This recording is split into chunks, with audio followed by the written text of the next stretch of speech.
Good morning all of you. आज का हमारा टॉपिक है ऑटोमोबाइल इंजन शब्दावली। इसके अंतर्गत हम ऑटोमोबाइल इंजन में प्रयुक्त होने वाले शब्दों और उनकी परिभाषाओं के बारे में जानेंगे। तो आइए शुरू करते हैं आज का टॉपिक, इंजन शब्दावली। टॉप डेड सेंटर यानी टीडीसी।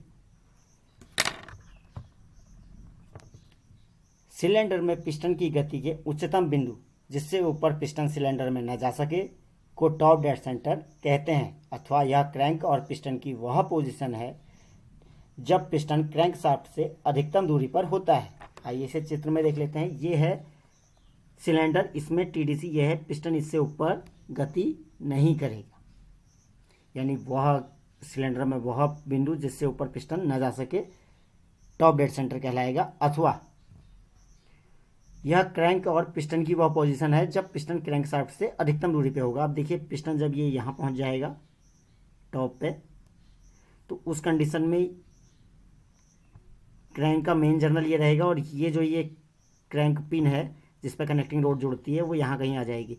तो ये इस प्रकार ऐसे जुड़ेगा और यहाँ से सीधा कनेक्टिंग रॉड के थ्रू सीधा हो जाएगा। तो इस कंडीशन में क्रैंक शाफ्ट से पिस्टन की अधिकतम दूरी रहेगी।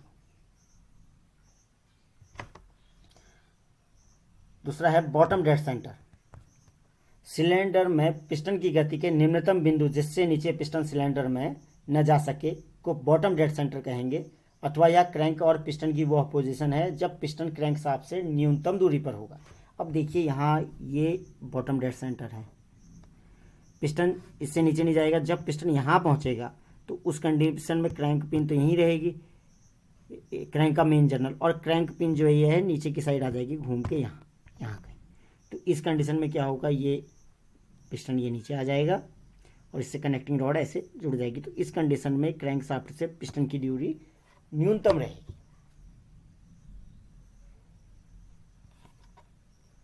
ठीक है। स्ट्रोक,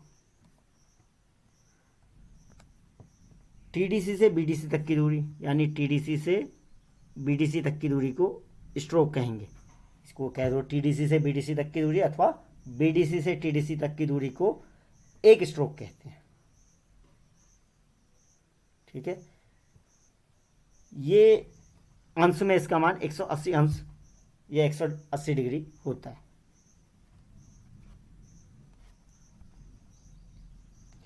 बोर, सिलेंडर के आंतरिक व्यास को या डायमीटर को बोर कहते हैं। अब ये देखिए, ये सिलेंडर का शेप दिखाया है, सिलेंडर का शेप कुछ इस टाइप का होगा, इसे ये जोड़ा है, ऐसे ही यहाँ होगा। इस कंडीशन में क्या होता है, ये जो बोर है ये इसके व्यास को बोर कहेंगे। ठीक है।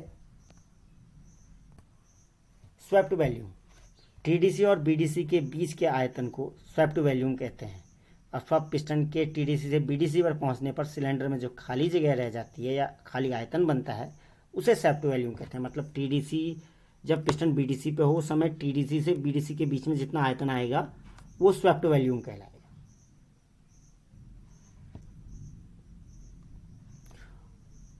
और जब पिस्टन टीडीसी पर होगा उस समय टीडीसी और हेड के मध्य में, पिस्टन और हेड के मध्य में जो क्लियरेंस, जो आयतन होगा वो क्लियरेंस वैल्यूम कहलाएगा।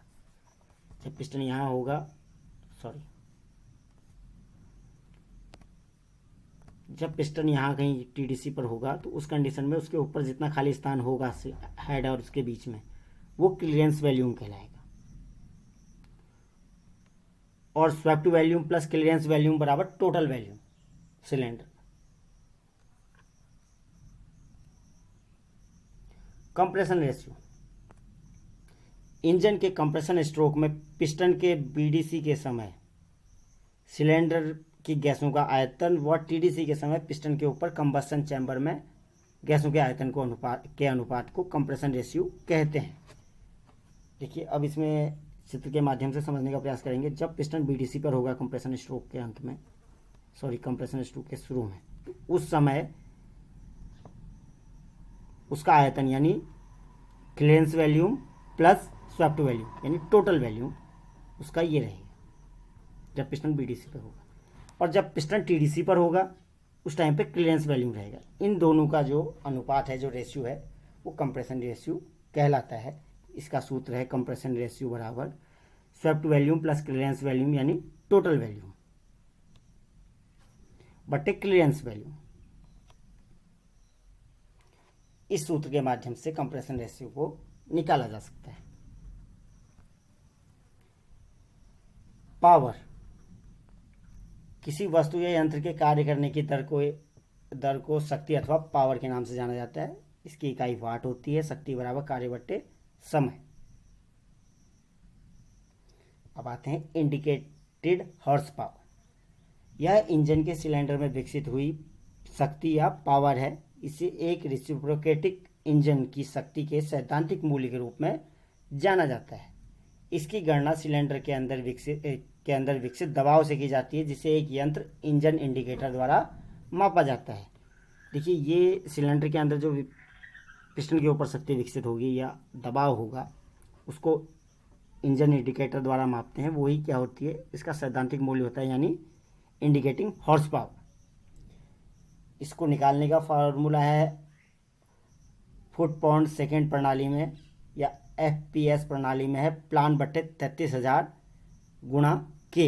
यहाँ P बराबर कंप्रेशन प्रेशर, L बराबर स्ट्रोक की लंबाई, A है सिलेंडर का क्षेत्रफल, N चक्करों की प्रति मिनट और K जो है सिलेंडर की संख्या। और ISP को MKS पद्धति में निकालने के लिए प्लान बटे 4500 गुणा के या सिलेंडरों की संख्या। ब्रेक हॉर्स पावर किसी इंजन में वह शक्ति जो फ्लाईव्हील पर लाभकारी कार्यों के लिए मिलती है ब्रेक हॉर्स पावर कहलाती है। इसमें आप ये देखिए, ये चित्र में ये फ्लाईव्हील पर शक्ति प्राप्त होती है यहाँ, उसको हम ब्रेक हॉर्स पावर या BHP के नाम से जानेंगे। IHP और BHP में अंतर होता है। हमेशा IHP ज़्यादा रहेगी और BHP कम रहेगा। क्यों? क्योंकि इंजन को चलाने में कुछ फ्रिक्शन लॉसेज होते हैं। ये जो हानि होती है इसको फ्रिक्शन लॉसेज अथवा फ्रिक्शन हॉर्स पावर के नाम से जाना जाता है। BHP बराबर होता है 2 पाई NT बट्टे 4500 मल्टीप्लाई बाई K, जहाँ N जो है क्रैंकशाफ्ट के चक्कर हैं, T उत्पन्न टॉर्क है और K जो है सिलेंडरों की संख्या है। फ्रिक्शन हॉर्स पावर यानी इंजन को चलाने में घर्षण द्वारा जो शक्ति व्यय होती है फ्रिक्शन लॉसेज कहलाता है। इसको अगर IHP से BHP को माइनस कर देंगे तो फ्रिक्शन लॉसेज निकल जाएंगे। यांत्रिक दक्षता या मैकेनिकल एफिशिएंसी इंजन द्वारा उत्पन्न IHP तथा BHP के अनुपात को यांत्रिक दक्षता कहते हैं। इसे प्रतिशत में दर्शाया जाता है, यानी मैकेनिकल एफिशिएंसी बराबर BHP बट्टे IHP मल्टीप्लाई बाई 100।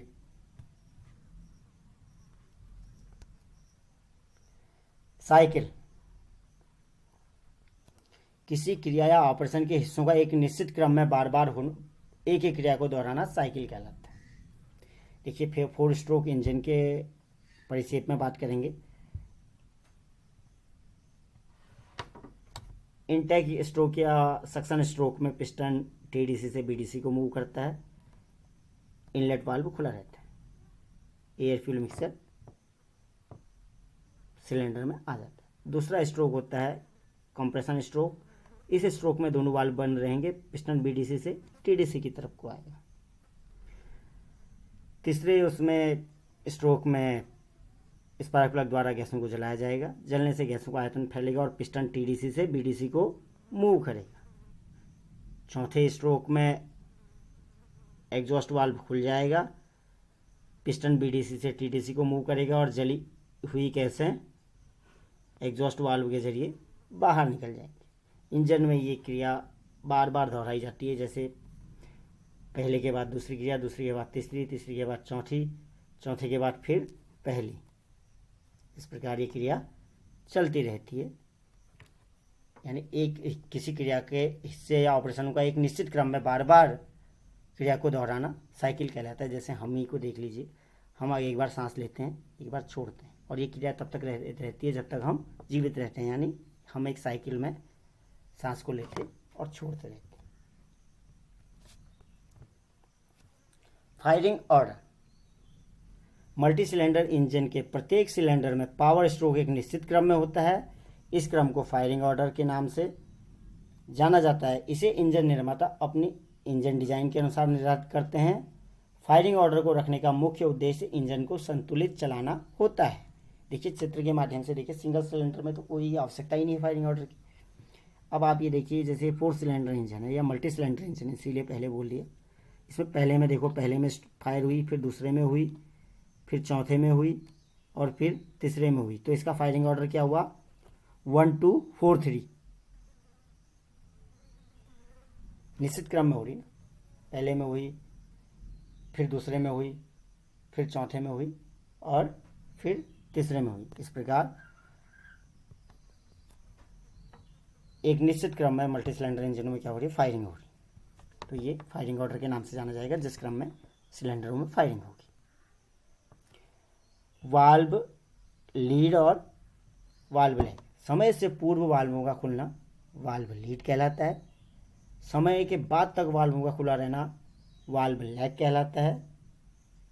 और वाल्व ओवरलैप यानी टीडीसी से पहले वाल्व ओवरलैप टीडीसी से पहले इनलेट वाल्व खोलने और टीडीसी के बाद एग्जॉस्ट वाल्व को बंद होने के कोण का योग है। अथवा हम ये कह सकते हैं कि इनलेट और एग्जॉस्ट वाल्व एक साथ जिस पीरियड में खुले रहेंगे वो ओवरलैप ऑफ वाल्व कहलाएगा। देखिए चित्र के माध्यम से समझते हैं। देखिए कि चौथे स्ट्रोक में जब एग्जॉस्ट